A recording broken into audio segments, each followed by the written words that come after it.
Ever wondered how to catch, clean, fillet, and cook the elusive King George whiting in Mandurah, West Australia? Well, buckle up for an exhilarating journey that not only puts a delicious meal on your table, but also gives you a chance to spot some playful dolphins in their natural habitat. First off, you'll need the right bait. Bloodworms, pipies, and squid are all prime choices for attracting the King George whiting. Hook the bait, cast your line, and wait patiently. These fish are notorious for being a bit picky, but with the right bait and a little patience, you're sure to feel that satisfying tug on your line. Once you've reeled in your catch, the next step is to clean it. To do this, you'll need a sharp knife and a clean surface. Carefully remove the scales by scraping your knife against the grain of the fish.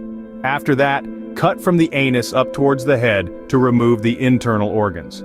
Rinse the fish under cold running water to remove any remaining entrails or scales. Now, it's time to fillet your catch. Place your fish on a flat surface. Starting at the tail, run your knife along the spine, applying even pressure as you go. Repeat this process on the other side. You'll have two beautiful fillets ready for the next step.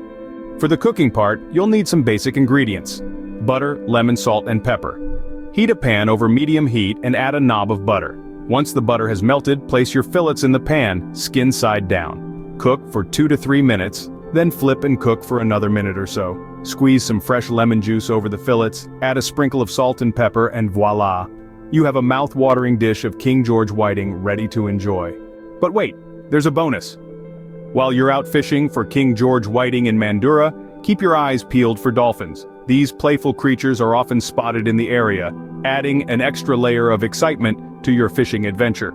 To recap, catching, cleaning, filleting, and cooking King George whiting is a process that requires patience, precision, and a pinch of passion. Remember, choose the right bait, clean and fillet carefully, and cook with simple but flavorful ingredients. And while you're at it, don't forget to enjoy the beautiful Mandurah scenery and keep an eye out for dolphins. Happy fishing!